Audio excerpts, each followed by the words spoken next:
কালীবাহারি বাইপাসের কাছে ৭৫০টি শয্যা বিশিষ্ট লাইফলাইন মাল্টি স্পেশালিটি হসপিটালের আজ ভিত্তিপ্রস্তর স্থাপন করা হলো।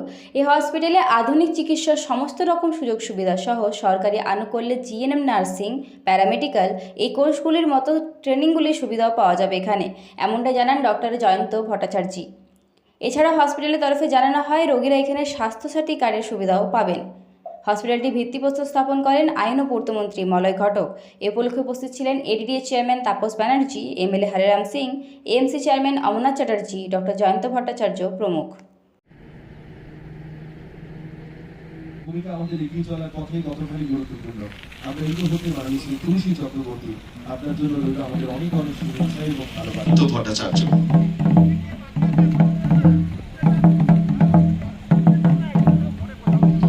আমাদের মধ্যে এই মুহূর্তে উপস্থিত মাননীয় শ্রী হরেরাম সিং, মাননীয় বিধায়ক, জামুরিয়া বিধানসভা কেন্দ্র। আমি ডাক্তার জয়ন্ত ভট্টাচার্য স্যারকে আমি অনুরোধ করব, মাননীয় বিধায়ক জামুরিয়া বিধানসভা কেন্দ্র মাননীয় শ্রী হরেরাম সিং, আমি জয়ন্ত বাবুকে অনুরোধ করব আমাদের মাননীয় শ্রী হরেরাম সিং বিধায়ক জামুরিয়ার যে বার্তা দিয়েছেন তার জন্য অবশ্যই আমরা কৃতজ্ঞ এবং আপনাকে অভিনন্দন জানাই। আমাদের সঙ্গে এই মুহূর্তে উপস্থিত রয়েছেন। নমস্কার জানাই সকলকে। উপবিষ্ট আমাদের জামুরিয়ার এমএলএ এবং কাউন্সিলর চিকিৎসক ডাক্তার চট্টরাজ, আমরা তাকে আমাদের মধ্যে এই মুহূর্তে বরণ করে নেব। দুর্গাপুর শিল্পাঞ্চলে একটার পর একটা হাসপাতাল, অত্যাধুনিক হাসপাতাল তৈরি, যারা আসানসোল পেরিয়ে রানীগঞ্জ পেরিয়ে সরাসরি দুর্গাপুরের উদ্দেশ্যে রওনা দেবেন। এই যে একটা দ্বীপ, সেই এলাকায় স্বাস্থ্য ক্ষেত্রে অবশ্যই একটি গুরুত্বপূর্ণ সেই রয়্যাল কেয়ার চলার পথে অবশ্যই যে তিনজনের একটি ভাবনা, তার মধ্যে অবশ্যই জয়ন্ত ভট্টাচার্য এবং আরেকজনের যে ভাবনা, আমি তাকে অনুরোধ করব শুভেচ্ছা জানানোর জন্য।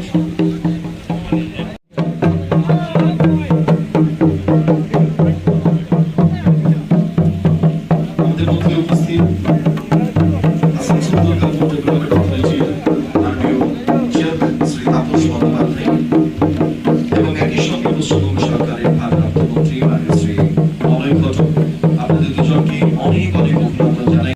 আজকের অনুষ্ঠানের সম্মানীয় অতিথি পশ্চিমবঙ্গ সরকারের ভারপ্রাপ্ত মন্ত্রী মাননীয় শ্রী মলয় ঘটক, আমাদের অত্যন্ত প্রিয়জন এবং আপনজন, এবং একই সঙ্গে আসানসোল দুর্গাপুর ডেভেলপমেন্ট অথরিটির সম্মানীয় চেয়ারম্যান মাননীয় শ্রী তাপস ভট্টাচার্য। তাকে অনুরোধ করব প্রথমেই সম্মানীয় মন্ত্রী মাননীয় শ্রী মলয় ঘটক তাকে সম্মানিত করার জন্য। ঘটক মহাশয়, তাকে আমরা বরণ করে নিচ্ছি। আমি চাইবো যারা এখানে উপস্থিত আছেন সকলে মিলে একটু জোরে করতালি দেবেন এবং একই সঙ্গে আপনার হাতে একটি চারা গাছ স্যার তুলে দেওয়া হলো আপনার জন্য। ধন্যবাদ তাপস বন্দ্যোপাধ্যায়, তাকে তিনি বরণ করে নিচ্ছেন এবং একই সঙ্গে তার হাতে একটি চারা গাছ এবং আমাদের যে একটি স্মারক, সেই স্মারক উপহার তার হাতে। মলয় ঘটক এই মুহূর্তে মঙ্গল দ্বীপ প্রচলন করছে। ওম পূর্ণমিদং পূর্ণঃ পূর্ণাৎ পূর্ণস্য পূর্ণমাদায় পূর্ণমেবাবশিষ্যতে। আগুনের পরশমণি ছোঁয়াও প্রাণে, এই জীবন পূর্ণ করো, পূর্ণ করো হে ভগবান। আমি চাইবো সকলে মিলে একটু জোরে করতালি। মঙ্গল দ্বীপ প্রজ্বলনের মাধ্যমে lifeline multi speciality hospital and paramedical college and nursing এর আজ প্রথম দিনের যাত্রাপথ শুভ সূচনা করলেন পশ্চিমবঙ্গ সরকারের ভারপ্রাপ্ত মন্ত্রী মাননীয় শ্রী মলয় ঘটক মহাশয়। হসপিটাল সম্বন্ধে আমি দু চার কথা পরিবেশন করছি। লাইফলাইন হসপিটাল অলরেডি আপনারা শুনেছেন যে আমরা প্রথমে 500 বেড এবং তারপর আরও 250 বেড অর্থাৎ 750 বেড শয্যা বিশিষ্ট মাল্টি স্পেশালিটি হসপিটাল আমরা শুরু করতে চলেছি আগামী বছর মে মাসের মধ্যে। এবং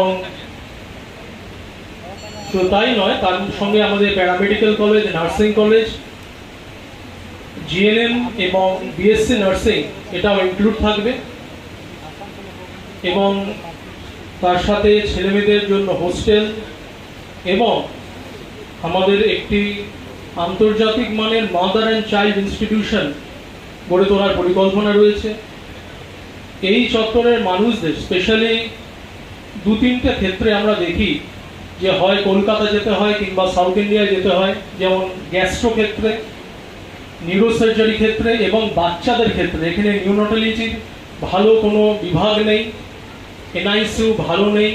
আমরা চেষ্টা করব ভালো এনআইসিউ গড়ে তোলে, যাতে মৃত্যু হার বাচ্চাদের কমানো যায় এবং ক্রিটিক্যাল অর্থোপেডিক এবং ক্রিটিক্যাল স্পাইন সার্জারিগুলো যাতে এখানেই লোকালি করা সম্ভব হয়। এর বেশি আমি আমার বক্তব্য দীর্ঘায়িত করছি না। সময়ের সাথে সাথে কাজের সাথে আমরা আমাদের পরিকল্পনা এবং তার প্রমাণ রাখবো। শুভেচ্ছা জানাই জয়ন্ত ভট্টাচার্য মহাশয়কে, ডাক্তারবাবুকে, যার উদ্যোগ নিয়ে এখানে হাসপাতালটা হচ্ছে। মঞ্চে রয়েছেন আমাদের সকলের প্রিয় বিধায়ক, মন্ত্রী এবং আমাদের সকলের নেতা, বর্তমান যিনি আসানসোলকে দিশা দেখাচ্ছেন, মাননীয় শ্রী মলয় ঘটক মহাশয়। উপস্থিত রয়েছেন আমাদের আরেক নেতা, যিনি দীর্ঘদিন আসানসোল শিল্পাঞ্চলে বিভিন্ন মানুষের কাজকর্মের সঙ্গে যুক্ত এবং এডিডিএ চেয়ারম্যান, বিধায়ক তাপস বন্দ্যোপাধ্যায় মহাশয়। রয়েছেন আমাদের আরেক বিধায়ক, যার কনস্টিটুয়েন্সিতে এই হাসপাতালটা হচ্ছে, মাননীয় শ্রী হরেরাম সিং মহাশয়। উপস্থিত রয়েছেন আমাদের বিশিষ্ট সমাজসেবী হরিনারায়ণ মিশ্র মহাশয়, আমাদের কাউন্সিলররা রয়েছে, বিশুদা রয়েছে আমাদের দীর্ঘদিনের, এবং আপনারা সকলে রয়েছেন। আমি সাধুবাদ এবং শুভেচ্ছা এই কারণেই জানালাম যে আজকে বর্তমান অবস্থার মধ্যে আমাদের এই শিল্পাঞ্চলে হাসপাতালের খুব প্রয়োজন হয়েছে।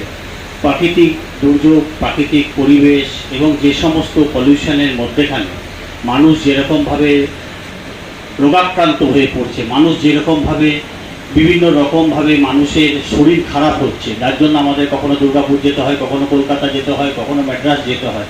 যদি ওনার হাত ধরে এখানে চিকিৎসা ব্যবস্থা যদি সুন্দরভাবে প্রসার হতে পারে, যদি ওনার হাত ধরে এখানকার মানুষ যদি উপকৃত হতে পারে, এবং আমি ডাক্তার ভট্টাচার্যকে অনুরোধ করব, তার সঙ্গে তাপসবাবু আছে আমাদের রয়্যাল কেয়ারে, তাকেও ধন্যবাদ জানাই, কম পয়সায় এবং মমতা বন্দ্যোপাধ্যায়ের যে স্বাস্থ্যসাথী কার্ড এবং রাজ্য সরকারের যে ইএসআই ফ্যাসিলিটিস, সেগুলো যদি ইনক্লুশন করে দেয়, মানুষের কথা ভাবা হয়তো উনি ভেবেই এই নার্সিংহোমটা করছেন, তাদের কথা যদি ভাবা যায়, তাদের যদি সুযোগ করে দেওয়া যায়, আমার মনে হয় এই নার্সিংহোম আগামী দিনে সারা পশ্চিমবঙ্গ কেন ইস্টার্ন জোনের মধ্যে একটা জায়গায় প্রতিষ্ঠিত হবে। तो ये है, मंत्री जी बैठे हुए हैं, कई बार उनको भी बोला कि दादा हमारा विधानसभा में एक बढ़िया हॉस्पिटल होना चाहिए, क्योंकि जमुड़िया में कोई हॉस्पिटल नहीं। आज हमारी इच्छा पूरी हुई है, कम से कम मेरे विधानसभा के अंदर आसनसोल से सटा हुआ भले ही हो, इतना बड़ा हॉस्पिटल, ट्रेनिंग इंस्टीट्यूट खुल रहा है, ये मेरे लिए सौभाग्य की बात है। मैं डॉक्टर भट्टाचार्य जी को धन्यवाद देना चाहता हूँ कि कोरोना काल में जो उन्होंने सेवा किया, हम लोगों ने देखा, कहीं बेड नहीं मिलता था, परंतु जब भी हमने रॉयल केयर में टेलीफोन किया, बोला दादा कम से कम एक ठो बेड जुगाड़ कर दीजिए, और उन्होंने तुरंत काम किया। इसलिए उन्होंने एक हम लोगों के ऊपर अच्छा छाप छोड़ा है। अपने लिए तो सब लोग करते हैं, अपने बच्चों के लिए सब लोग करते हैं, परंतु समाज के लिए जो लोग करता है वही जो है अच्छा आदमी होता है। मैं चाहूँगा कि आज से 30 साल 35 साल पहले हम लोग 40 साल लगभग 50 साल मेरा हो गया यहाँ, उस समय बड़ी परेशानी होती थी। हमारी सरकार 2011 में आई, दादा के प्रयास से इसको हॉस्पिटल को डिस्ट्रिक्ट हॉस्पिटल, আশা রাখবো, বিশ্বাস রাখবো ডক্টর জয়ন্তবাবু যে কাজে হাত দিয়েছেন, অচিরেই আমরা 2-3 বছরের মধ্যে এইখানে তার যে স্বপ্ন, এবং আসানসোল মানুষ, জামুরিয়া, রানীগঞ্জ এই শিল্পাঞ্চলের মানুষের একটা স্বপ্ন যে তাদের শহরের বুকে একটা বড় হাসপাতাল হবে, যে হাসপাতালের সুযোগ সুবিধা কলকাতায় পাওয়া যায়, দুর্গাপুরে পাওয়া যায়, একই সঙ্গে আমাদের এখানে পাওয়া যাবে। এইটুকু বলে আরেকটা আমি বলি যে অনেক জায়গায় অনেক প্রতিষ্ঠান হয়, আমরা যেহেতু প্রশাসনের বিভিন্ন জায়গায় যুক্ত আছি, আমরা দেখেছি অনেক কাগজপত্র অনেকে থাকে না, আমাদেরকে নিয়ে যে নারকেল পাঠিয়ে পরে আমরা বিড়ম্বনার মধ্যে পড়ি। আমরা দেখেছি যে সর্বস্তরের কাগজ, রাজ্য সরকারের যে অনুমোদন পেলে একটি নার্সিংহোম শুরু করা যায়, জয়ন্তবাবুর কাছে সব আছে, তিনি সেই কাগজ সংগৃহীত করেছেন এবং তিনি সেই কাজ করতে উদ্যত হয়েছেন। পাশের একটা কি ভ্যালি হচ্ছে তার সম্বন্ধে আমি কিছু বলতে পারবো না, কারণ আপনাদের জানা উচিত তার যদি প্রতিনিধি কেউ থেকে থাকে যে town and country plan act অনুযায়ী দুর্গাপুরের যতটা পরিধি বরাকর থেকে কাকসা পর্যন্ত এই অঞ্চলে যদি কিছু করতে হয়, আপনার আসানসোল দুর্গাপুর উন্নয়ন সংস্থার ছাড়পত্র লাগবে, স্থানীয় কর্পোরেশনের ছাড়পত্র লাগবে, স্থানীয় পঞ্চায়েতে যদি হয় পঞ্চায়েতের ছাড়পত্র লাগবে। আমার মনে হয় না কেউ জোগাড় করেছেন, যদি জোগাড় না করে থাকেন তাহলে সেটা আলাদা ব্যাপার। আর এই নার্সিংহোম যিনি শুরু করছেন তার সমস্ত রকম কাগজপত্র বৈধ আছে বলে আমি জানি এবং আমি বিশ্বাস যে তাড়াতাড়ি তিনি এই কাজ শুরু করবেন। সকলকে ধন্যবাদ, নমস্কার, শুভেচ্ছা, আমার প্রমাণ জানি। যে আসানসোলের বুকে 500 বেডের একটি হসপিটাল, সুপার স্পেশালিটি হসপিটাল তিনি করার পরিকল্পনা খালি নয়, আজকে ভিত্তিপ্রস্তর স্থাপন করছেন। আমরা যে আসানসোল শিল্পাঞ্চলে থাকি, আমাদের একটা দুঃখ ছিল, কষ্ট ছিল যে সামান্য কারোর বুকে ব্যথা হলে আমাদের দুর্গাপুর কিংবা কলকাতায় দৌড়াতে হতো। হাতের সামনে কোনো সুপার স্পেশালিটি হসপিটাল ছিল না। মাননীয় মুখ্যমন্ত্রী মমতা বন্দ্যোপাধ্যায় তিনি আসানসোল মহকুমা হাসপাতালকে জেলা হাসপাতাল এবং জেলা হাসপাতালকে সুপার স্পেশালিটি হাসপাতাল হিসেবে তৈরি করেছেন, কিন্তু সেখানে প্রাথমিক স্তরে কার্ডিওলজির ব্যবস্থা ছিল না। পরবর্তীকালে কার্ডিওলজিস্ট মাননীয় মুখ্যমন্ত্রী সেখানে দিয়েছেন, কিন্তু ইমিডিয়েটলি সঙ্গে সঙ্গে পরিষেবা এবং চিকিৎসা পাওয়ার যে দরকার, বিশেষ করে যাদের হার্টের প্রবলেম আছে, আমাদের আসানসোলের লোকদের অনেক দূরে দৌড়াতে হতো। আশা করবো এই হসপিটাল খুব তাড়াতাড়ি তৈরি হবে এবং শুরু হবে। একটু আগে হরিরাম সিংজি বলছিলেন দুটি হসপিটালে হবে না, দুর্গাপুরে তো 5টা হাসপাতাল আছে। যত কম্পিটিশন হয়, যত বেশি হসপিটাল হয়, তত বেশি পেশেন্ট সেখানে আসে। এবং আসানসোলের একটা সুবিধা হচ্ছে যে আমরা যেহেতু ঝাড়খণ্ডের বর্ডারে, বিহারের বর্ডারে, তাই ওই অঞ্চলের বহু পেশেন্ট এই আসানসোলকে পেরিয়ে তারা দুর্গাপুর কিংবা কলকাতায় ঢোকে। এই ধরনের হাসপাতাল যদি আমরা তৈরি করতে পারি তাহলে সেই পেশেন্টরাও কিন্তু এই সমস্ত হাসপাতালে চিকিৎসা করাবেন এবং হাসপাতালগুলো আরো ভালো বা উন্নতভাবে চলতে পারবে। আসানসোলে এডুকেশনাল হাবের প্রয়োজন, আরো কলেজ করার প্রয়োজন। আমি তো বিশ্ববাবুকে ধন্যবাদ জানাবো যে তিনি আসানসোলের লোক হয়ে এখানে একটি কলেজ করেছেন, আসানসোল ইঞ্জিনিয়ারিং অ্যান্ড ম্যানেজমেন্ট বলে পাশেই একটি কলেজ করেছে। আসানসোলের আরো মানুষ যাতে কলেজ করতে এগিয়ে আসে সেই দিকে আমাদের লক্ষ্য রাখতে হবে, উৎসাহিত করতে হবে। রিমোটটা খালি দেখান,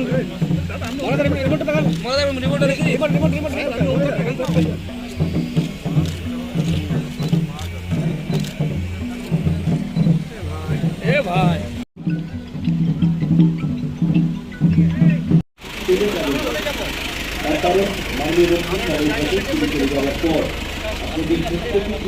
আমরা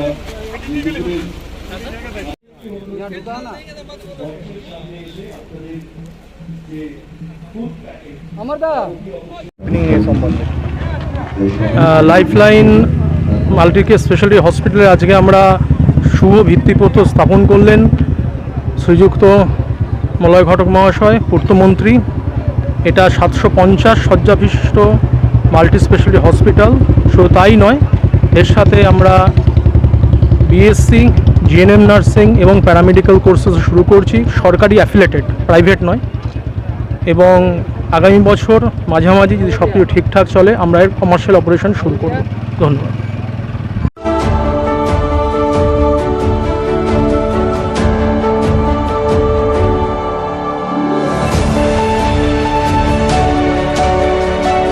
रेलवे इंतज़ामिया के ज़रिए दिए गए नोटिस के खिलाफ धरना जारी है।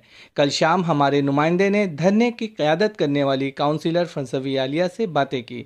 फंसवी आलिया ने कहा कि तकरीबन 500 दुकानें और 1400 से 1500 मकानें हैं जिन्हें खाली करने को कह दिया गया है, मगर जब तक इनके लिए दूसरा इंतज़ाम नहीं किया जाएगा तब तक हम लोग ये तहरीक जारी रखेंगे। इस मौके पर परवेज़ अख्तर, वकी मंजर, मोहम्मद आसिफ खास तौर से मौजूद थे। ये धरना हम लोग बैठे, रेल नोटिस देकर गया है कि आप लोग घर खाली करिए, दुकान खाली करिए। हम लोग दुकान और मकान दोनों ही के लिए यहाँ धरना में बैठे हैं। करीब लगभग 500 हम लोग का यहाँ दुकानदार है। इन लोगों को और करीब 14 से 1500 हम लोग का घर है जो यहाँ नोटिस दी गई है कि आप लोग खाली करिए भाई, हम लोग वरना हम लोग यहाँ बुलडोजर चला देंगे। कल भी यहाँ आरपीएफ के लोग आए थे, आकर पूछ कर गए कि आप लोग मतलब घर से सामान खाली किए। यहाँ पर लेडीज़ लोग बोली कि हम लोग खाली कहाँ से करेंगे, घर भी तो खोजने जा रहे तो मिल नहीं रहा, तो हम लोग जाएँ कहाँ भाई। तो बोले कि हम लोग वो सब नहीं देखेंगे, आके हम लोग रात में बुलडोजर चला देंगे। कल ये बात हुई है तो करीब 12 बजे सॉरी। उसके बाद 2 बजे से हम लोग यहाँ धरना लगाए हैं और ये धरना हम लोग चलता ही रहेगा जब तक हम लोगों का जो हमारे सरपरस्त है, जो हमसे ऊपर है, एसडीएम साहब, डीएम साहब, सीपी साहब, मंत्री साहब और हमारे यहाँ के आसनसोल म्यूनसिपल कॉरपोरेशन के जो मेयर साहब है, इन लोगों से डीआरएम साहब बात करें कि और हम लोगों का रिहेबिलिटेशन यानी पुनर्निवास का हम लोगों का इंतज़ाम किया जाए, दुकान और मकान दोनों के लिए, तो ही हम लोग यहाँ से हटेंगे, वरना हम लोग ये धरना चलता ही रहेगा।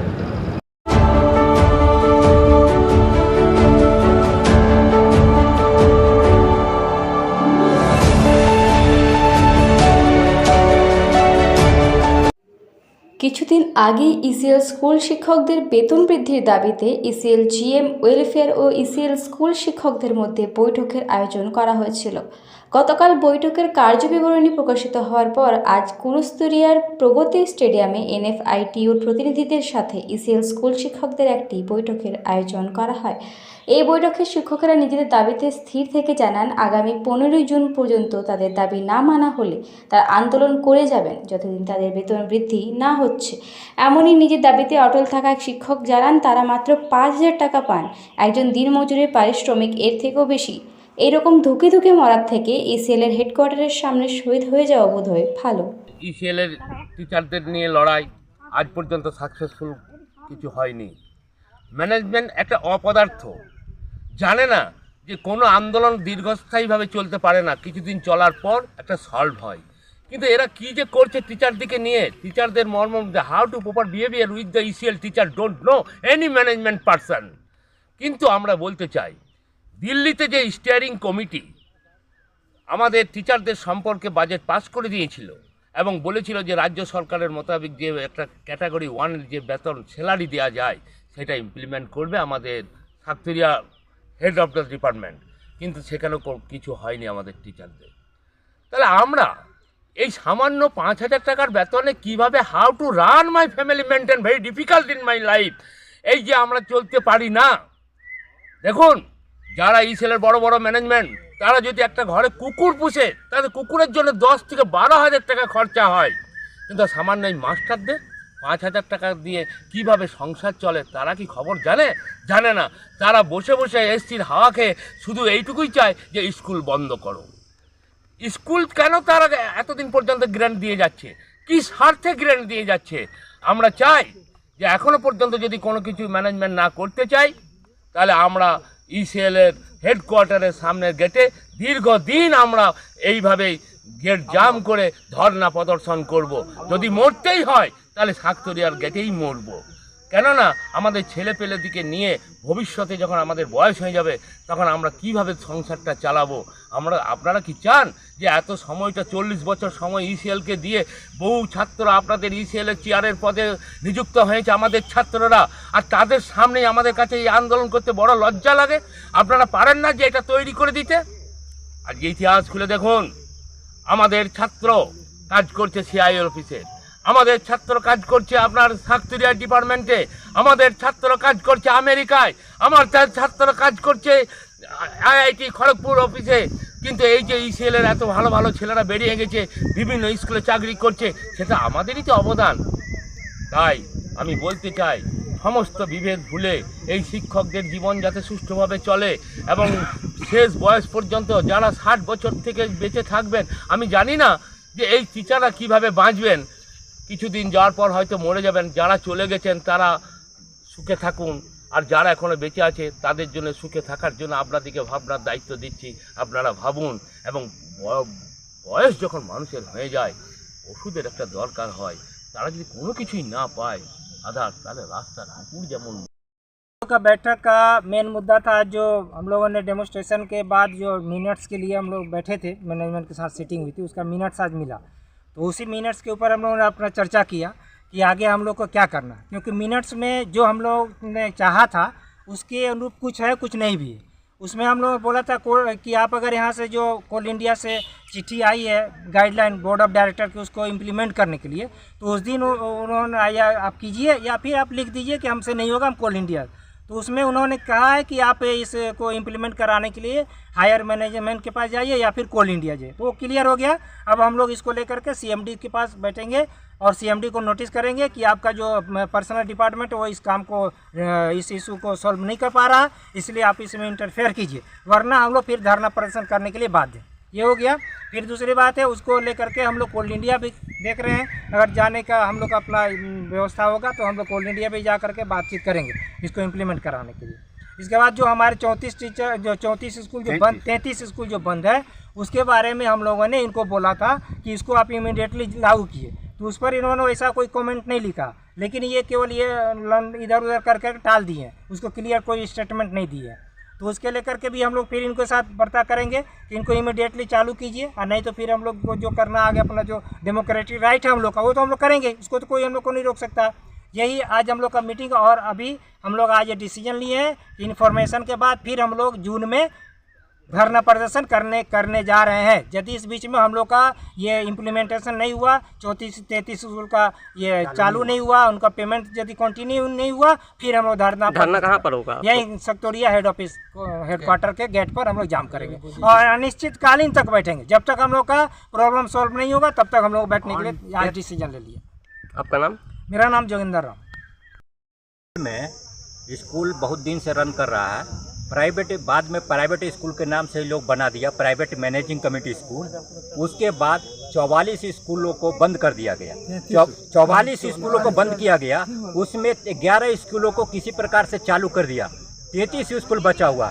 33 स्कूल में बहुत सारे स्कूल का रिपोर्ट कई बार करके रिपोर्टिंग करके ACL हेडक्वार्टर में पड़ा हुआ है, आज तक उस पर चर्चा नहीं हुआ, उसको निदान नहीं किया गया। हमारा रिपोर्ट हमारा स्कूल का पहुंचा गया है, हमारे सभी स्कूल का रिपोर्ट बढ़िया जो स्कूल चल रहा है उसका रिपोर्ट पहुंच गया है, लेकिन मैनेजमेंट झूठ मूठ का टाल बहाना करके इस पर कोई बात नहीं करना चाहती है।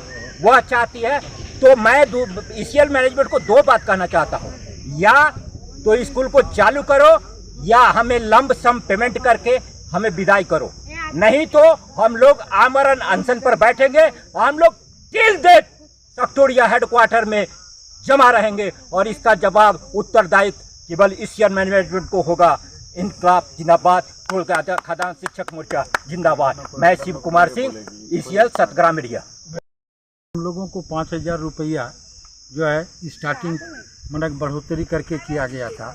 आज 11 साल हो गए, लेकिन फिर भी वो आज भी हम लोग वही 5000 रुपया पर ही अटके हुए हैं, जबकि इसके लिए कई बार स्टैंडिंग कमेटी से भी जो है हम लोगों का पास किया गया कि नहीं, राज्य सरकार के अनुरूप जो है वह वेतन दिया जाए, है कि नहीं। कोई भी ऐसी संस्था भारत सरकार की नहीं होगी कि इन 10 सालों में, 11 सालों में जो है वेतन की बढ़ोतरी नहीं हुई होगी।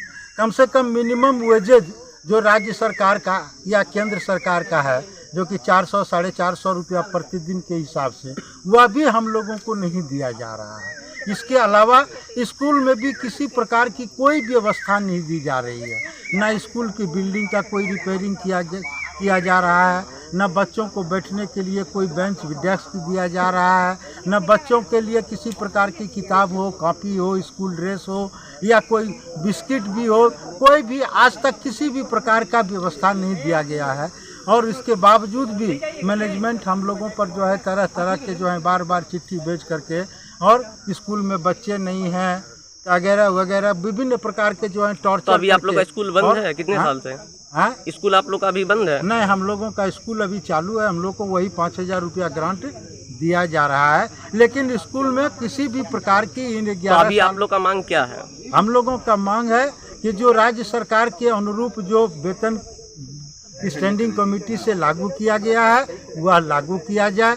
जो हमारे यहाँ 60+ टीचर हैं, 60 ईयर्स से ऊपर के टीचर हैं, उनको जो है कोई लमसम अमाउंट दे करके उनको रिटायरमेंट किया जाए और स्कूलों के कंडीशन को सुधारा जाए। बच्चों को जब तक कि जिस प्रकार राज्य सरकार अपने यहाँ विभिन्न प्रकार के जो आंगनबाड़ी वगैरह चलते हैं उसमें जो विभिन्न प्रकार की सुख सुविधाएं दिया जा रहा है, अगर वो उस तरह की सुख सुविधाएं हमारे ECL के स्कूलों में भी दिया जाने लगे तो हमारे यहाँ भी बच्चों की संख्या बढ़ेगी। लेकिन उस तरह की कोई भी सुख जो है सो एक्स्ट्रा कुछ भी 5,000 रुपया महीना टीचर को छोड़ करके और एक्स्ट्रा किसी भी प्रकार का कोई भी वेलफेयर फंड नहीं दिया जाता है। अतः हम लोगों का ECL मैनेजमेंट से यह मांग है कि हम लोगों का जो है कम से कम जो राज्य सरकार के वेतन के अनुरूप दिया गया है डिमांड, हम लोगों को क्या करता है कि यहाँ से कोल इंडिया चिट्ठी कर देती है कि कोल इंडिया बढ़ाएंगे, रेकरिंग ग्रांट का ग्रांट को इन्हेंसमेंट करेंगे। कोल इंडिया जो है हर एक सब्सिडरी को चिट्ठी कर देता है कि आप अपने सब्सिडरी के हिसाब से रेकरिंग ग्रांट को जो है इन्हेंसमेंट करिए। तो इस तरह हम लोगों को जो है एक फुटबॉल बना दिया गया है कि कभी इस कोने से उस कोने पर दौड़ो और उस कोने से उस पोल पर दौड़ो। इसी प्रकार हम लोग बीच में दौड़ रहे हैं और सारे टीचर लोग जो है भूखमरी के कगार पर हैं। अतः हम लोग का जो है मीडिया के माध्यम से पूरे भारत सरकार से यह निवेदन है कि हम लोगों की स्थिति पर को गौर किया जाए और हम लोगों की स्थिति में सुधार लाने का प्रयास करें। अपने घर को बनाएं और भी सुंदर, क्योंकि KGN वॉलपेपर ट्रेडर लेकर आया है कुछ खास सिर्फ आपके लिए। सभी तरह की wallpaper, wall sticker, customise wallpaper, PVC, mat flooring के साथ ही साथ होम डेकोर की कई वैरायटीज हमारे स्टोर पे आज ही विजिट करें। हमारा एड्रेस है homeopathic college road near silver garden marriage hall, smile, Asansol. इसके अलावा हमारे यहाँ होम डिलीवरी की सुविधा भी उपलब्ध है। ऑनलाइन बुकिंग के लिए स्क्रीन पर दिए गए नंबर पर संपर्क करें। कम बजट में बनाएं अपने सपनों का घर, decor, wallpaper and interior decoration के संग। वैरायटीज ऑफ वॉलपेपर्स के साथ ही साथ यहाँ आपको मिलेंगे एक से बढ़कर एक फ्लोरिंग और इंटीरियर डेकोरेशन के सामान। चाहे हो नया घर या फिर लाना चाहते हैं पुराने घर में कुछ नयापन, तो आज ही हमारे यहाँ आए। नोट करें हमारा address, Jayanti enclave, Upkar garden near Mid West hospital, GT road, Asansol. Contact number 6294940064। क्या आप SSC, रेलवे, बैंक, UPSC और WBCS की कोचिंग करना चाहते हैं? तो आपकी समस्या के समाधान के लिए हम आपके लिए लेकर आए हैं ambition coaching institute under Asansol ambition education welfare society, जहां आपको मिलेंगे दिल्ली और पटना के बेस्ट टीचर्स। यहां आप 2 फ्री डेमो क्लासेस अटेंड कर सकते हैं। ध्यान रहे हमारे यहाँ एडमिशन शुरू हो चुके हैं, तो आज ही संपर्क करें। हमारा पता है ambition coaching institute under Asansol ambition education welfare society, Suryasen park, Kumarpur, opposite Manoj cinema hall, GT road west, Asansol. Ambition coaching institute के स्टूडेंट्स को कई तरह की फैसिलिटीज दी जाती है, जैसे AC rooms, video classes, typing facility, online test series and free library facility for students. तो जल्दी से हमारा कॉन्टैक्ट नंबर नोट करें 8207297827। कहते हैं कि अपनी जमीन अपना छत नसीब वालों की किस्मत में आती है। मन्नत इंटरप्राइज आपके ख्वाबों को करेगा साकार। बानपुर काला Jharia road, river side line, नबी नगर 9 घंटी pipeline road, plot for sale, वो भी आपके बजट में। आज ही कांटेक्ट करें 8250-259-567। Midwest Hospital and Medical Institute, which is accessible and affordable to all, because your health is our priority. 100-bedded IPD unit, super specialist doctors के साथ ही साथ यहाँ कई तरह की फैसिलिटीज उपलब्ध है, जैसे emergency 24/7, modular OTs, ICU, NICU, HDU, pharmacy 24/7, day care unit, dialysis unit, dental unit, diagnostic and pathological service with fast, friendly, accurate and a higher level of care for you. हमारा पता है भगत सिंह मोड़, Asansol 713304. Contact number 9123873265, 9609002666, 6295280253. Fast shine nursing home, रहमत नगर की पहली nursing home जहां affordable price पर आपको मिलेंगे बेहतर इलाज। Get better at the place where you live. हमारे यहाँ 15 beds with centralised oxygen, caesar, open surgical surgery, labs एवं एक्सपीरियंस्ड डॉक्टर्स की व्यवस्था है। हेल्थ आपकी, फिक्र हमारी। हमारा पता है Azad Nagar main road, Burnpur, Paschim Bardhaman. Phone number 9474160563।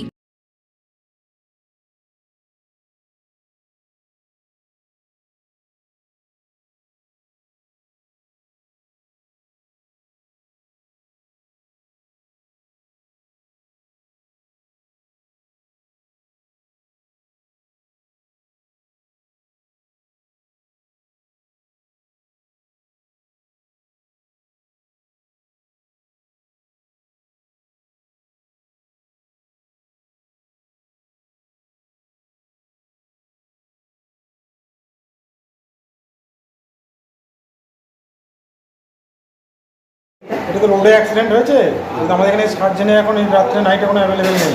এখানে আসানসোল মহকুমা হাসপাতালে রেফার। কি কন্ডিশন, কি মনে হচ্ছে? স্টেবিলিটি আছে, মানে কি মানে কতটা কি চোট, মানে কতটা ডিপলি কেটেছে বা কিছু? হেড ইনজুরি আছে ভালো মতো, 3 থেকে 4 ইঞ্চি কেটে আছে। আচ্ছা, आसनसोल जिला अस्पताल। मेरे प्यारे देशवासियों, नमस्कार। आज फिर एक बार मन की बात के माध्यम से आप सभी मिलने का अवसर मिला। मन की बात में आप सबका कार्यक्रम आज से कुछ ही क्षणों में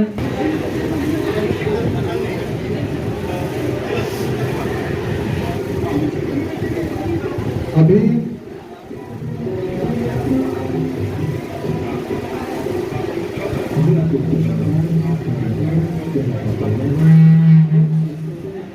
मैं जो एनजीओ है उनकी अध्यक्ष से आग्रह करूंगा, विवाह के बाद हमारे यहाँ के भूतपूर्व मंडल अध्यक्ष श्री सुनील देवी को पुष्प अस्तबक देकर वंदन करूंगी।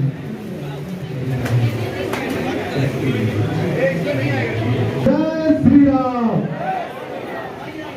अब मैं वापिस यहाँ से आग्रह करूंगा, युवा जिला अध्यक्ष श्री सुनील देवी। जैसे जीआई टैग भी मिला, मैं तंजावुर सेल्फ हेल्प ग्रुप को विशेष धन्यवाद देता हूँ कि उन्होंने मुझे स्थानीय संस्कृति में रचे बसे इस उपहार को भेजा। वैसे साथियों, ये तंजावुर डॉल जितनी खूबसूरत होती है, उतनी ही खूबसूरती से ये महिला सशक्तिकरण की नई गाथा भी दिख रही है। तंजावुर में महिलाओं के सेल्फ हेल्प ग्रुप के स्टोर और कियोस्क भी खुल रहे हैं। इसकी वजह से कितने ही गरीब परिवारों की जिंदगी बदल रही है। ऐसे कियोस्क और देखने की पूरी जिम्मेदारी भी महिलाएं उठा रही हैं। एक महिला self help group Thanjavur doll और ब्रोंज लैंप जैसे जीआई प्रोडक्ट के अलावा खिलौने, मेड और आर्टिफिशियल ज्वेलरी भी बना।